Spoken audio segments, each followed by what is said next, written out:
I'd like to go ahead and introduce our SCORE Boston mentor. Go ahead, the floor is yours. Good morning, everybody. Welcome to the SCORE webinar on supply chain management. We're going to start out by kind of walking you through what is the supply chain. It's kind of an outline of the webinar for today. We're going to then go to a number of case studies, and then we'll have a discussion about what is the causes of supply chain disruptions and a bunch of strategies to mitigate. And then, of course, we'll end with some closure and key messages, and then obviously some questions, Q&A at the back end of the webinar. Okay, so welcome. What is supply chain? So that's my name. I'm Chuba Udoku. I'm a SCORE mentor, as Teresa mentioned earlier. And I'm based here in the Boston area.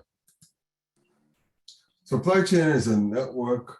It's a network between a company and its suppliers. And the purpose of this is to produce and distribute a specific product for a final buyer. So the very beginning of a supply chain is all the various raw materials or the components that are required for the end customer to build a product that actually goes into the marketplace. The networks include different activities, people, entities, information, and resources. The supply chain is also represents the steps it takes to get the product or service from its original state to a customer. So think about the end products that you buy. Associated with all those end products are a whole bunch of components. All those components get sourced from different sources. And the supply chain is a process and structure that's in place to allow all those things to come in time for the final manufacturer to actually create a product or a service. The main purpose of supply chain is to reduce the cost and to allow the end producer to be competitive in the business landscape. So if you think about typical supply chain scenarios where we have something called, making sure that the components are there on time in order to meet the demand of the production and reduce inventory costs. Inventory holding can be expensive in terms of the cost of the actual raw material and potentially any kind of taxes, et cetera, you pay for inventory. So supply chain has been evolving over years, really to reduce the overall cost and allow the business owner to be competitive in the marketplace. Because cost of raw materials and all this is actually add to the overall cost of the end product or service.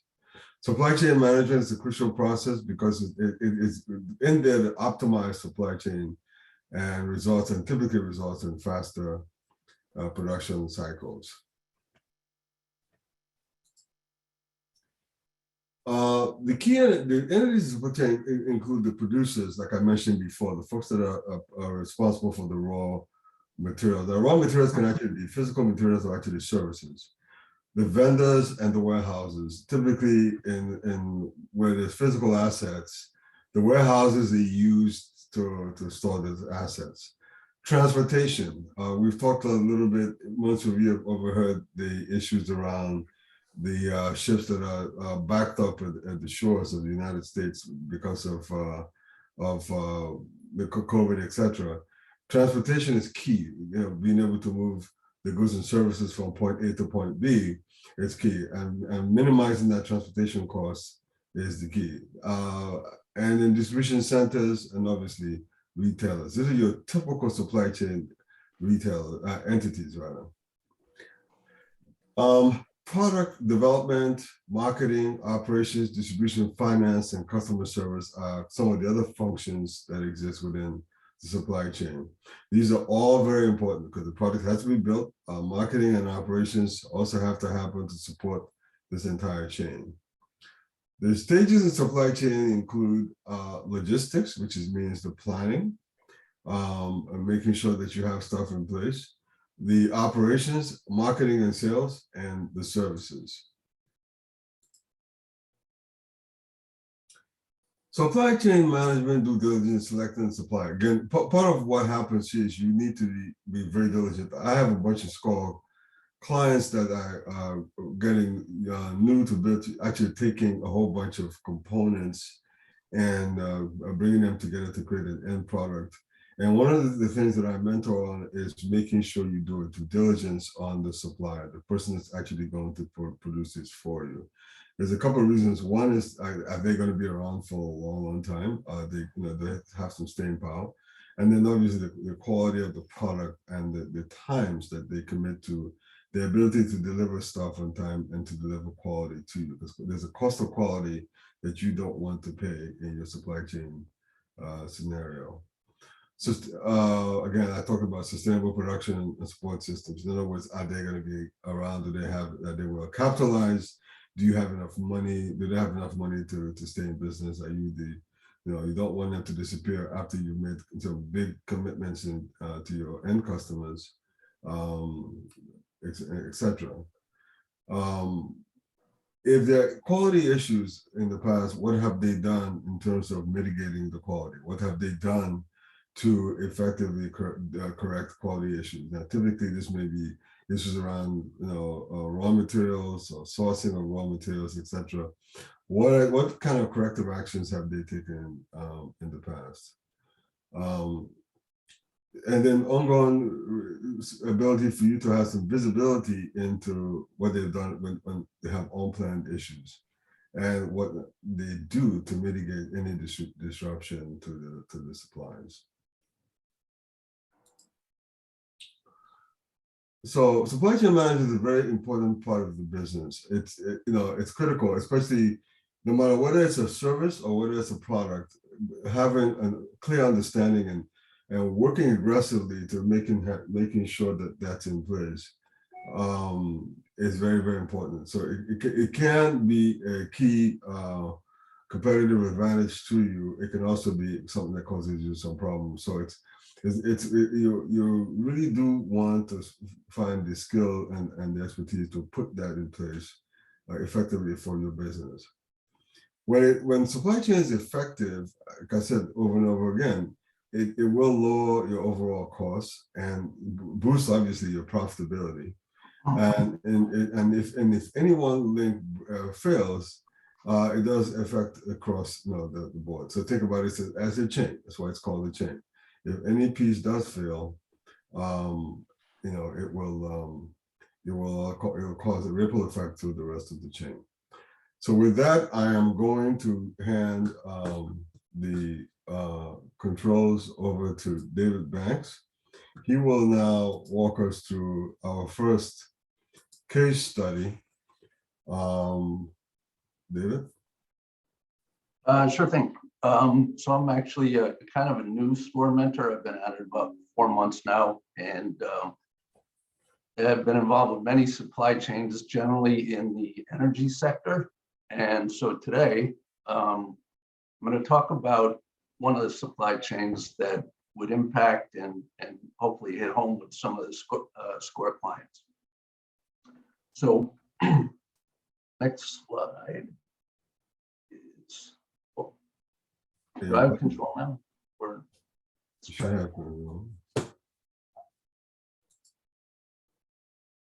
all right. That's okay. I just did that. Good. So we're going to talk about a case study of the gasoline supply chain model. And it actually fits really well into the general model that Chuba just described. SCORE clients are generally small businesses at the very end of the supply chain. It's down here where they're fuel retailers. And where they operate gas stations with companion businesses like convenience stores. In addition to fuel retailing, this general petroleum supply model is very important and relevant to SCORE clients that have fuel as a significant part of their cost structure, like landscapers or delivery companies.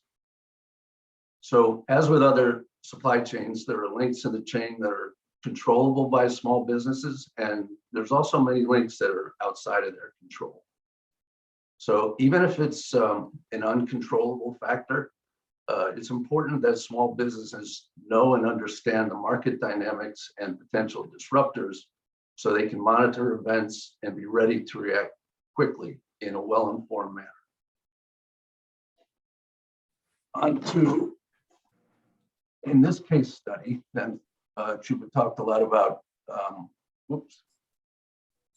Yeah, that's good. I want to stay on that slide. Go back. Sorry, Chuba, could you go back to the graphic? Yeah. The one before? Yeah, the one before. Yep. Yeah, that one. So in this case, the raw materials way over on the left here, and that's it's crude oil. And the market for crude is notoriously volatile. It can swing wildly up and down, as we know, and it's clearly not a factor controllable by a small business.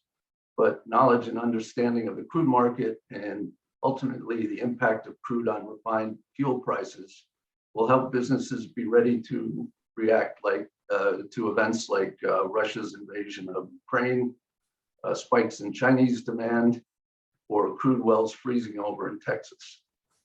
So crude is, excuse me, is truly a global market, and it's sensitive to changes in supply and demand pretty much anywhere on the planet. The next step in the chain, and Chuba was talking about a manufacturing plant. Sorry, keep it up on that slide. Oh, yeah. So the refinery that's sitting right here is the manufacturing plant, and this is a processing plant that turns crude into finished products, including gasoline and diesel fuel. So refinery capacity and transportation of crude to and from the refineries are also key choke points that can drive gasoline and diesel prices to move dramatically. Unlike crude, though, fuel is much more of a regional market, and the prices are driven by specific refineries and pipelines that move fuel to where it's consumed. But like the crude market, most of the events that drive changes in wholesale fuel prices are outside of the control of small businesses. But as with crude, I believe knowledge is golden for small businesses. And it's important to understand these links in the supply chain. Now we get to the interesting part where small businesses can actually take action to mitigate disruptions in their supply chain. In the petroleum case, the warehouse function that Chuba talked about is provided by fuel storage terminals. And these are the big drums right here in the middle of the diagram.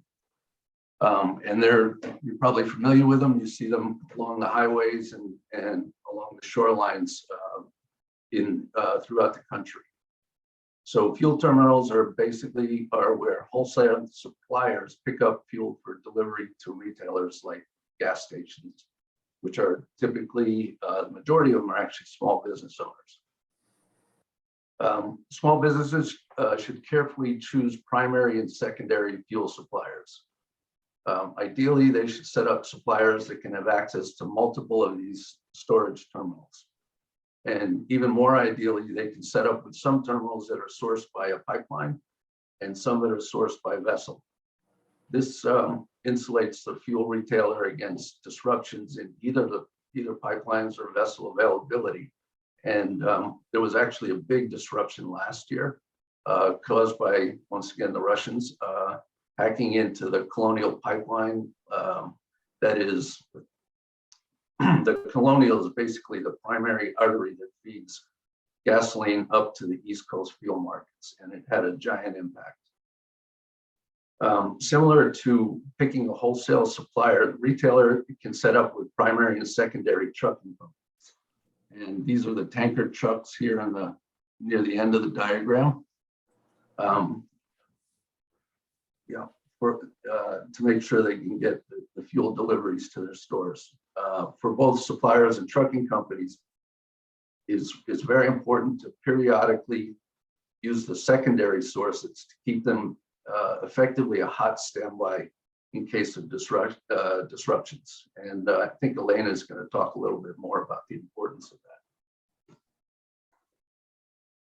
So on to the next slide. And yeah, the next two slides actually, I think we've covered most of them, most of the points on those. But suffice to say, there are regularly disruptions in the market for raw material that directly impact small businesses. Layered on top of those disruptions are disruptions in refineries and transportation to and from refineries can have huge impact. So in terms of controllable items, in addition to what I mentioned about primary and secondary suppliers, the fuel retailer must stay on top of competitors' pricing and also keep accurate methods of its fuel costs. As with other retailers, full cost plus margin provides a floor for selling price. And I've advised most of my clients to have a firm handle on what that floor is before they start business. But actually, the most important data points for setting prices are competitor prices. And fortunately for gasoline retailers, it's readily available. I mean, they're posted on big signs on the street and available on free sources like the Gas Buddy app and similar fuel shopping apps. And there's a little screenshot on my last slide showing the Gas Buddy, and just a company I work for that has, you can easily get all your competitors' pricing on. So in summary, the recommendations are to know and understand your supply chain end to end, carefully set up primary and secondary suppliers, and keep them as active standbys. And finally, to have retail pricing data available at your fingertips so you can intelligently set your prices. These recommendations, I think, will apply to many small businesses. And hopefully that you can see that in your business, you can actually take similar actions. So that kind of wraps it up for me. Next up is Elena, who will talk about the biological drug supply chain, which provides critical products like insulin. Elena is a former R&D executive in the biotech industry, and she and her teams have invented, developed, and commercialized many successful products for life science research and biomanufacturing. Elena has a PhD in biology and currently works as a scientific advisor and consultant to various companies and manages her own startup. So with that, I'll hand it over to Elena. Thank you, David, and good morning, everybody. Juba, can you progress my slides, please, to the next one? Thank you. Perfect. So my example comes from biomanufacturing world. So for those of you who don't know, biomanufacturing means production of biological drugs, insulin, monoclonal antibodies, vaccines. Those are all biological drugs. As you can imagine, this is an industry that grows very fast, especially in the pandemics. We've seen up to 40% annual growth in industry. What they use in biomanufacturing is those big assemblies, which are basically like a bunch of Ziploc bags connected together, but they're very complex. So they have very complex sensors, connectors, a lot of proprietary parts. And they all connected by silicon tubing. I actually worked for a company that makes those assemblies, and we had an interesting situation a few years ago. So that silicon tubing compared to, very complex sensors is very commodity product. It's a component that nobody paid too much attention. And then a few years ago, the supplier of the tubing went on a back order, and we basically were in the situation where we could not make our consumables anymore.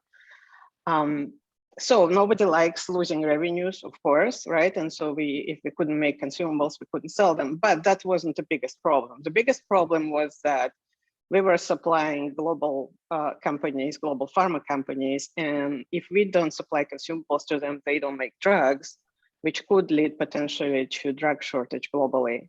And that was a really big problem. So, Chuba, if you can move us to the next slide, please. So why did that happen? As we found out, the same tubing supplier has been used by all manufacturers of those biomanufacturing assemblies. So there was only 5 or 6 of us in the world, and they all went to the same silicone tubing supplier. Since the biomanufacturing industry grows 20 to 40% annually, the tubing supplier wasn't able to grow that fast, so they could not accommodate fast growing demand. And because we always thought, well, that's just a commodity, nobody paid too much attention. We never validated an alternative supplier of the tubing. We were able to find an alternative supplier, fortunately, so disaster has been averted. We found the alternative supplier. We were able to validate and verify supplier in 4 months.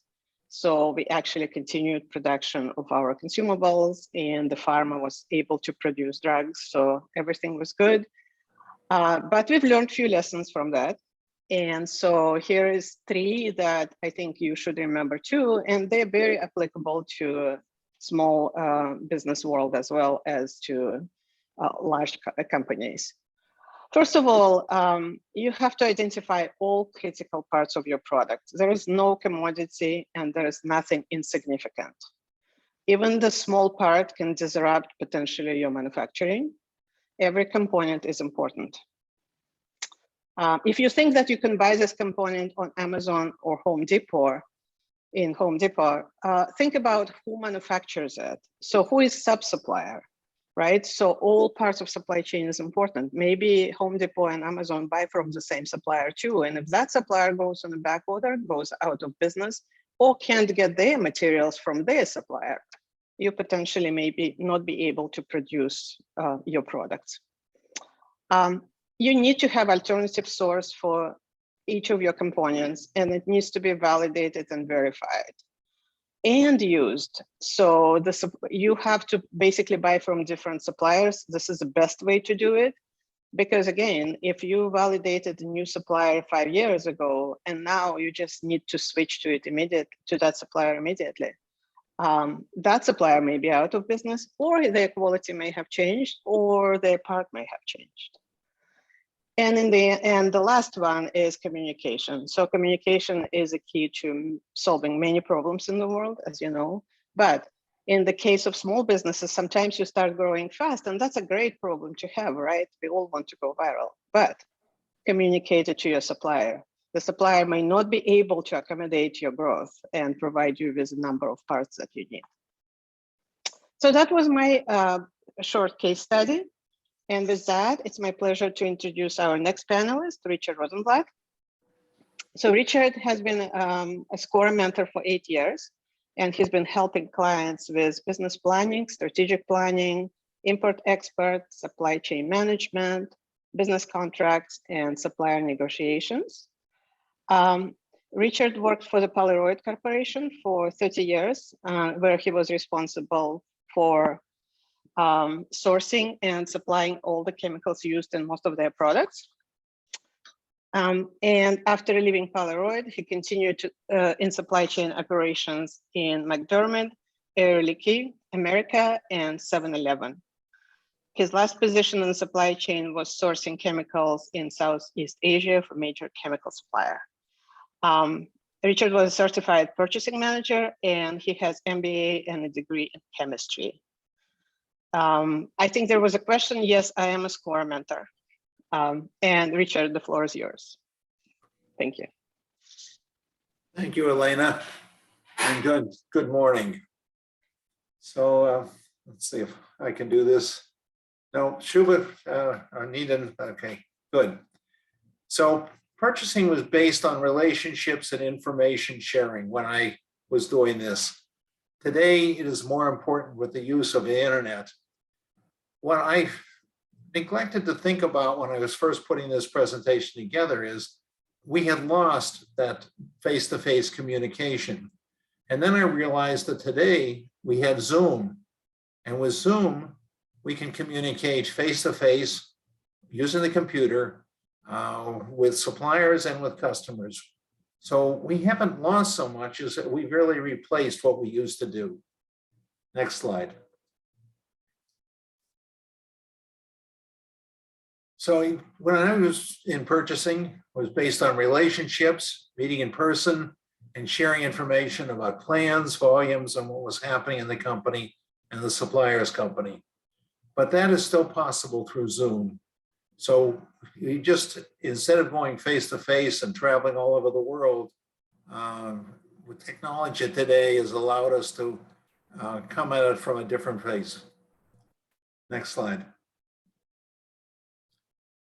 Now I've listed down all the things that you're faced with today. Now, in the years that I was in purchasing and supply chain management, some of these took place or were occurring, but I don't remember all of these taking place at one time. Today, you've got to worry about political, environmental, tariffs, transportation costs, labor shortages, and what's happening to the cost of your materials. I was talking to my favorite restaurant and complaining that he didn't make a lobster BLT club anymore. And he told me that lobster meat was $110 a pound when it used to be 40. So he has stopped supplying that. And I agreed I wasn't going to pay $110 for a lobster club. Next. So what you ought to be doing is looking at your business and what the materials or the services that you need and what is single sourced. And you should play the what if game. What if I lose that single source? It was interesting. I just took my seasonal off of my TV's internet and computer down to Cape Cod. And I got my first bill from Xfinity for the new season, and they had raised it considerably. But I also realized that I had no choice. I was really single sourced. Verizon couldn't deliver television to me, and I had no choice but to pay the price of what Xfinity had. And I could break the package up and keep the television with Xfinity and give the other to a Verizon, but I probably wasn't going to affect the cost. I always, when I was doing things, looking to, even if I was only sourcing from one company, was there more than one source? Did I have some alternatives? Did I have a way of using competition to try to lower that cost? And commodity is a chance to shop different suppliers, but knowing that there's more than one source out there. So you should concentrate on your single sources and play what if? What if I lose that source? And what am I going to do about it? And is it going to put me out of business? Or am I going to have to pay an enormous price that could make me not competitive with other companies and other suppliers? Next. My first assignment when I went into purchasing was an interesting one. Polaroid made an instant photography product, as you know, and we used something called Dynel, which was used in the carpeting industry, made by Union Carbide. And Union Carbide decided that there were other ways of making carpeting. Sorry. There were other ways of making carpeting, and they were going to discontinue this. And this would have been a major research project for us to resource something like Dynel. And we certainly couldn't make Dynel, as it turned out, because it really was a commodity that was just being discontinued. And so I got in touch with Union Carbide. They gave me a list of all their major customers, and I contacted them one at a time and asked them if they had excess inventory. And I filled a warehouse full of Dynel, which actually outlasted the corporation. It went 40 years, and when Polaroid went out of business, we still had some Dynel left. But I was fortunate that there was, because other people had excess product and were going to find alternatives, that I could buy this at a very inexpensive price and put it away for 40 years. Next slide. Now, this was also an interesting story. I was working for a vice president And he said to me, I want you to set up a meeting with Monsanto because we buy something called ethylene maleic anhydride, which goes into our positive sheet, and it's the acid layer that neutralizes the developer. And when it reaches a pH of 7, the process stops and you have a finished picture. And so I set up a meeting, and Bob and I went down to meet with the people at Monsanto and one of their major vice presidents. And it was a very short meeting, it turned out, because Bob was going to show them how we were a long-term customer and we deserved to have better pricing. And Monsanto opened up the meeting by saying that they were very seriously considering discontinuing making EMA. That was very unexpected, and they're the only manufacturer in the world. And it's an old process, old patents, and we decided the least expensive way for us to approach this was to go back to our research people, the chemists, have them develop a process for making EMA, put it into our pilot plant, and develop that process, and then find a supplier, one of our suppliers that supplied other chemicals to make EMA and supply us. And that continued for the life of the corporation. Next slide.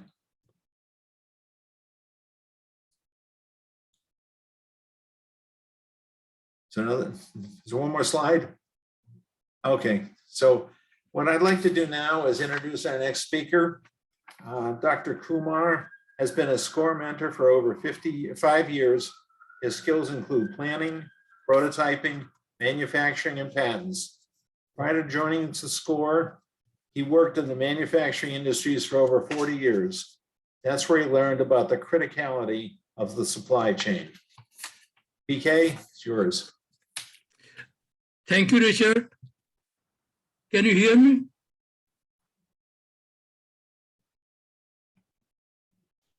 Okay, I just want to wrap up with all the for the supply chain disruption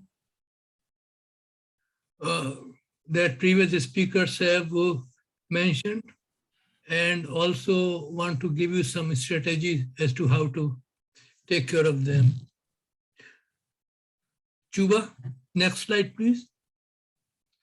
So I have highlighted several items here. The ones which are in bold are more within some of our control than the ones which are not. Like disruption at the manufacturer's facility. There could be a lot of reasons for it.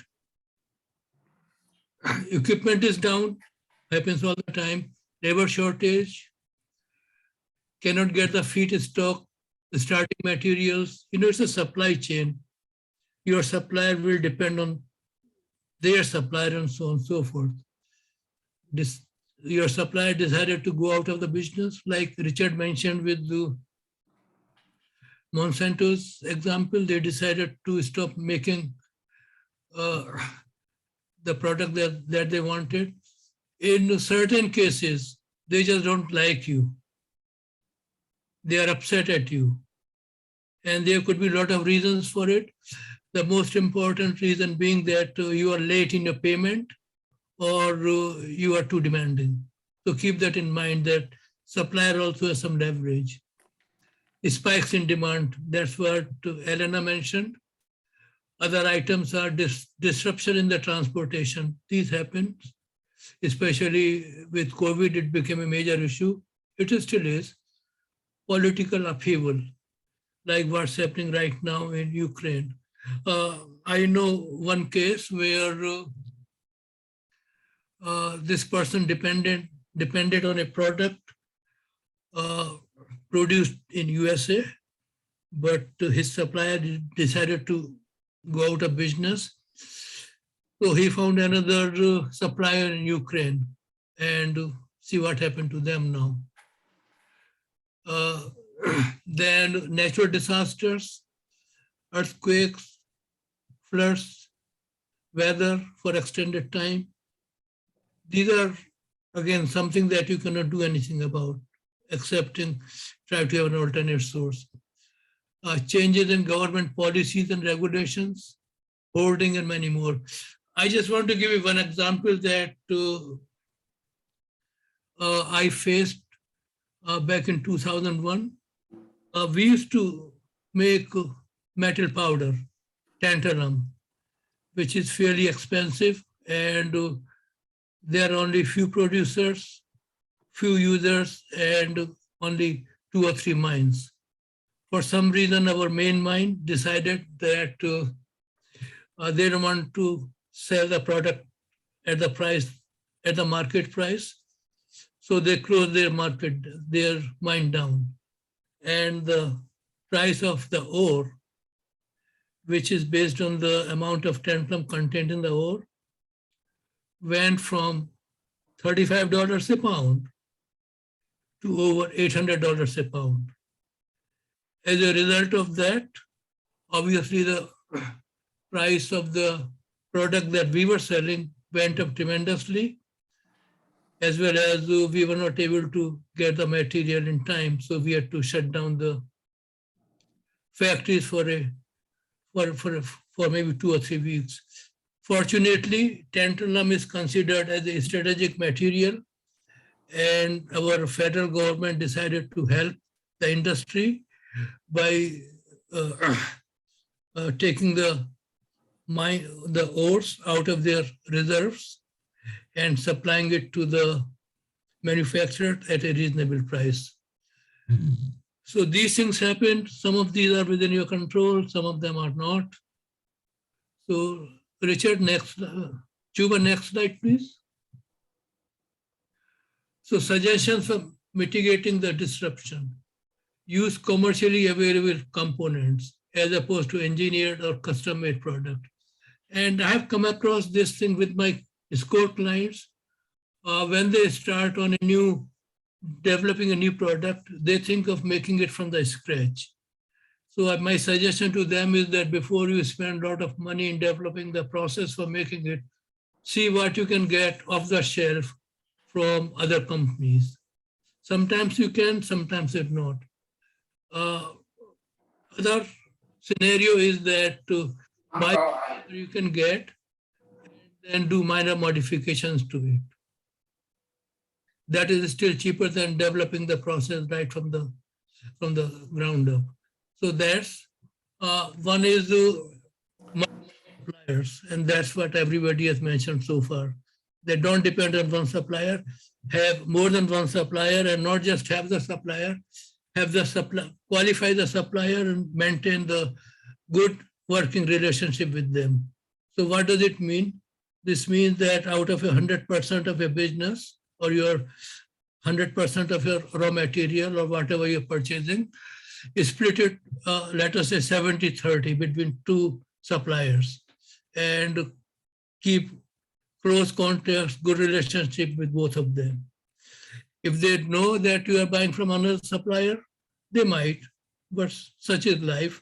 They also do the same thing. They don't depend on one supplier.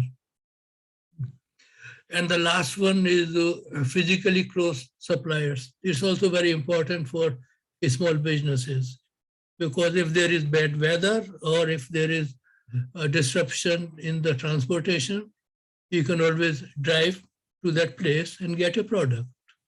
So these are very simple things that one can do, small businesses. Next is a little more complicated. Just-in-time delivery and building an inventory. At one time, just-in-time was very common. It still is, but sometimes it can backfire. It can cause disruptions in your product line. And one thing that happened, and Chuba reminded me of it, was electronic components. Electronic industry was big into the just-in-time delivery. And then one of the components which comes out of Taiwan, Singapore, Thailand, China, they could not make it because of COVID and labor shortage, and because of that, entire supply chain was disrupted. Automotive industry was affected, TV industry was affected, and so on and so forth. So keep that in mind, especially for business in small businesses. You cannot have too much inventory but try to keep some. How much you want to keep, it depends on the product and depends to if other suppliers are readily available. My rule of thumb is that you should keep at least 2 or 3 months of supply, either at your location or have it at your supplier's location earmarked for you. Okay, trade-off between low-cost material from foreign countries and the associated risk. This is really very, very important because I have a lot of clients who want to buy their product from China, and I told them that just be careful because not of the political issues, not because of the business practices, but because of the distance and the possible causes for disruption when something is coming from that far off. Last item is buyer's cartel, group purchasing. I don't think it's very practical for small businesses, but it's a possibility. Talk to your competitors and join hands with them in approaching your supplier. Okay, that's what Elena alluded to, that her competitors were in the same boat and then they had to figure out some solution. Chuba, next slide, please. Then have resilient supply chain models, and what that basically is. It's very complicated subject, and I don't think I will have time to go through all of this, but mainly it means that to have more than one supplier, have more than one of everything. And if you are interested, I can talk to you or I can give you some references about it later on. Next one, be ready to switch the ingredients and the process. That's what Richard mentioned, that when they found that they cannot get the material from Monsanto, they developed their own process and farmed it out to the manufacturers. We did the same thing with developing the materials, have alternate material, and it requires planning way in advance. Typically, I would say you have to plan 2 or 3 years in advance to develop the material, alternate material, have it qualified, and be ready to go into the production. And the last one is, not the last one, other is insurance policy against disruptions. Again, it's a very complicated subject. Some of the disruptions you can get the insurance against, others you cannot.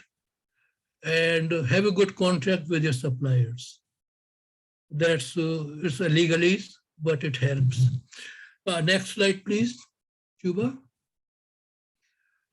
For suggestions for foreign suppliers, it's fairly complicated. And again, if you want, I can put you in contact with the mentors who know more about it than I do.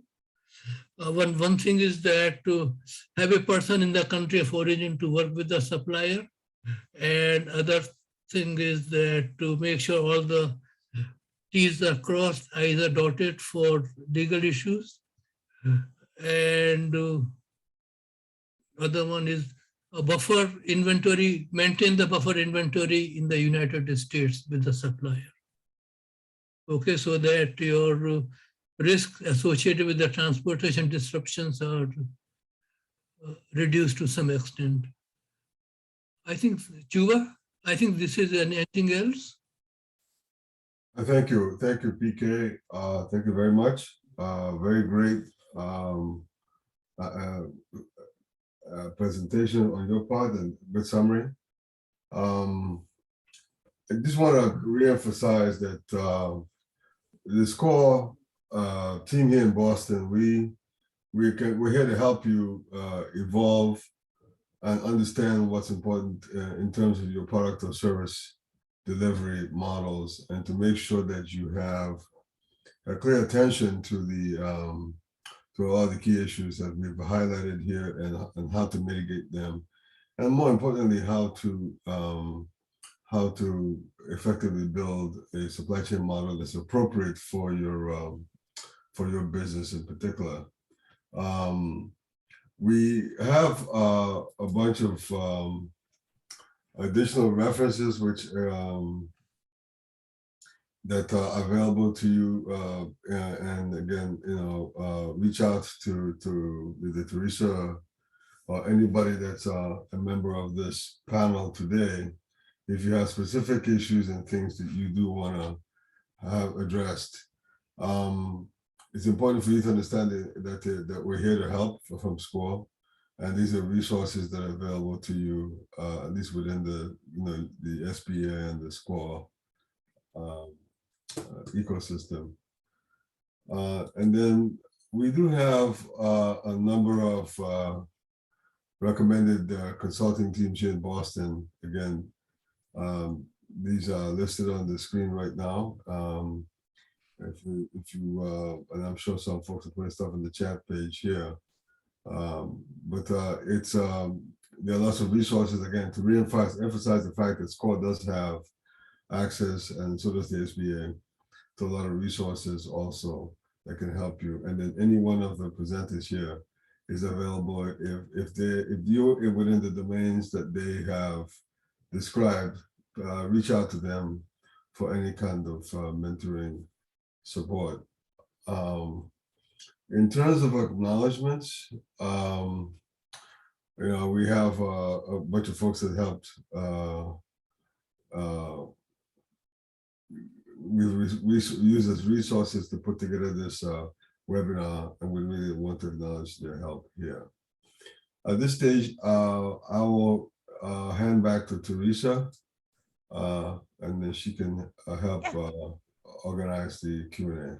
Yeah, if our panelists want to go ahead and unmute, we do have a couple questions, and anyone can weigh in that wants to answer. What if you have no choice but to manufacture in China because they're the main source of your product? What is the best way to navigate that situation and relationship? And then part two to that question is, how can we begin to think through bringing that manufacturing to the US?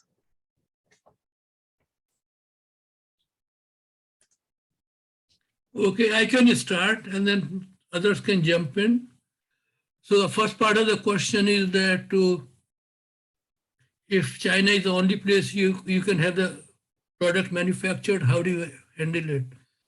And go to the slide that we had on managing the foreign suppliers, have good contract, have, go back. Yeah, no, the one after this. Yeah, that's the one. What you have to do is that hire a person in China. And again, you have to hire somebody that you can trust. Don't hire somebody that your supplier recommends. And ask your supplier to keep an inventory in US. Those are the two main things that you can do.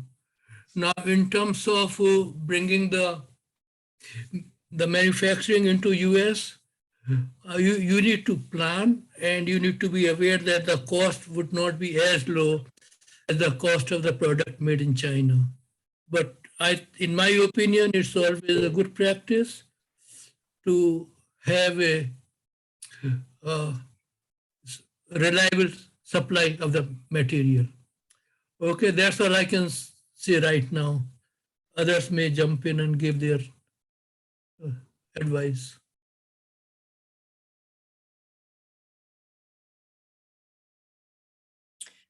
There's a follow-up to that. Is hiring someone when you're a bootstrap startup might be expensive, isn't it?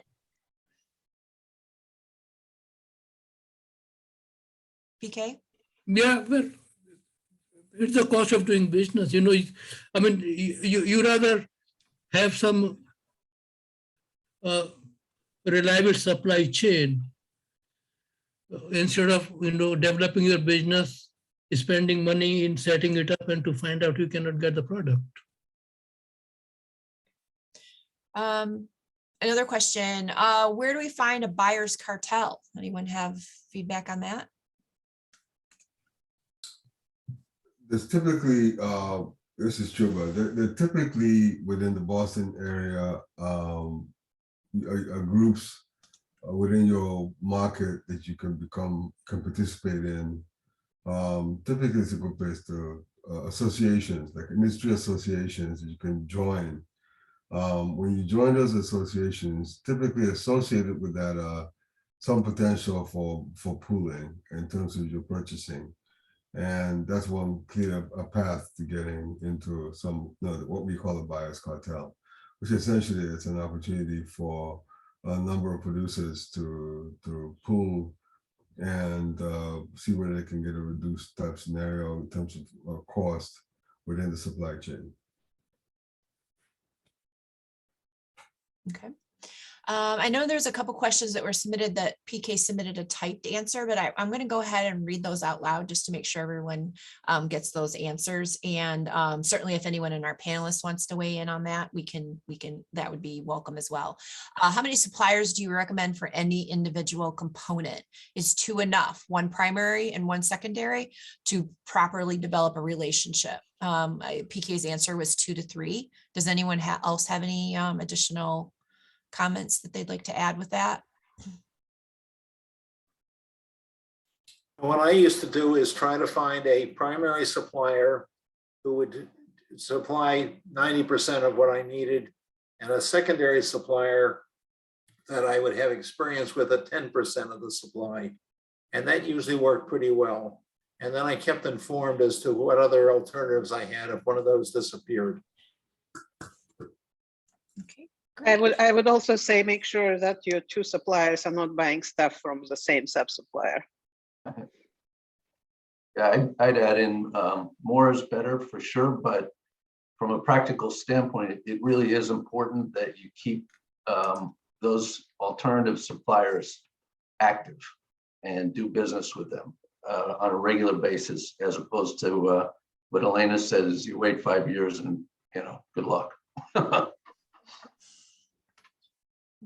Oh, wow. Man, this one's a little bit longer. Okay. I'm a health practitioner with no manufacturing experience or with any factory contacts directly, nor do I have friends with factory contacts. I've long been desiring to manufacture highly sustainable health products rather than drop shipping or private labeling. I feel like this business generally is more difficult and has more hoops and higher fail rate compared to other ventures, even before the pandemic began, and now even more so.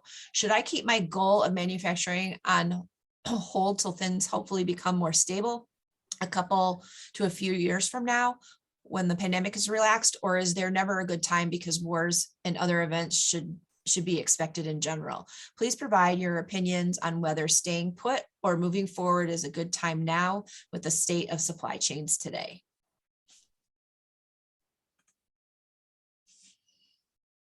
So how special is the product? Is it something that others are also making it, or is it something that not readily available? I think that was the first question I would answer. Second question I would ask is, do the business planning and see what are your possibilities of making decent money of it. And that would be that to try to partner with somebody who has manufacturing experience. Anyone else have anything they want to add to that? Yeah, sure. I think PK made this point too about custom making things on your own. That does introduce a number of different supply chain risks with the suppliers that you're bringing in the raw materials for. So in any case, the answer and the point we've all tried to make is diversity is key. So if you did self-supply, it'd be good to have some commercial alternatives so that you weren't sort of single-threaded on your own plant.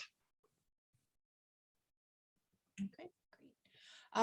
Another question that was submitted, where do we find good sources or directories for suppliers? Do you recommend trying new suppliers each year? PK had answered using Google or directories in the area to find suppliers, and he said no, he did not recommend finding new suppliers every year, that a relationship is important. Does anyone else have any comments to add to that question?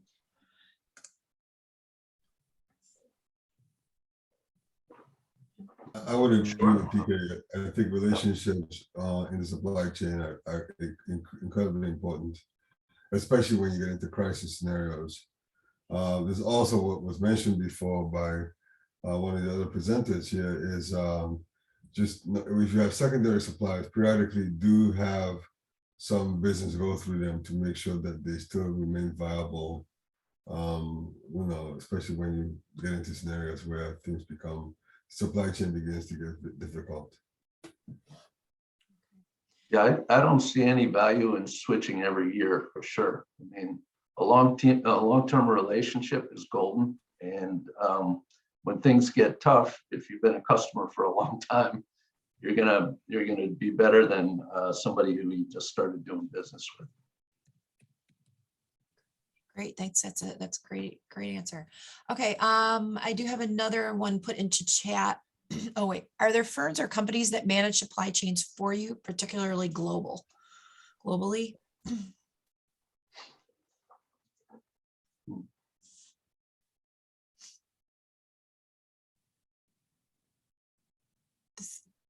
Yeah, I don't know of any. I think supply chain ability to build and manage supply chain is a big competitive advantage. It's something that is your proprietary knowledge and skill that you need to develop. I don't think you can outsource managing supply chain. I don't know, maybe other people have different opinions, but for us, it always was something that we paid a lot of attention to and try to make our supply chain better than our competitive supply chain. Yeah, I agree with what was just said. And in my experience when I ran smaller companies, you could hire folks that were specialists onto your team, at least the director level and above, that have very, very strong supply chain knowledge and potentially some relationships. So I would strongly encourage to go on that approach. As was said earlier, this is part of your competitive advantage in intellectual property. When does one have to worry about patent protection during the early rounds of manufacturing? When does that part come into play? Well, I guess I'll give a two-part answer. Number one, go to US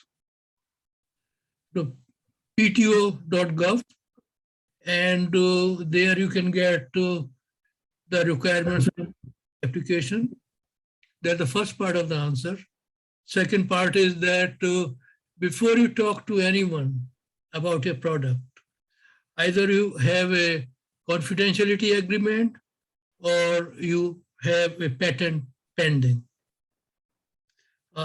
Same thing for the manufacturing. If you are going outside for getting a prototype made by some other company, either have a confidentiality agreement, also known as non-disclosure agreement, or file a patent application.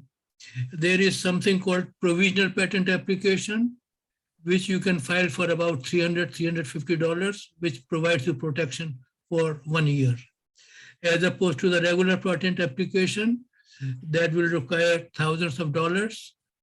And you might find at the end of your exploration that you cannot make any money of that product. So the money spent on the patent application is kind of waste. Does it answer the question? I hope so. Yeah, we have a great question that just came up. How much research should one do before getting into the business of manufacturing? Should I go through some online training or schools that you can recommend? Compared to other SCORE webinar topics, there are barely any webinars on supply chain and manufacturing. And what I want to make sure I don't get taken advantage of.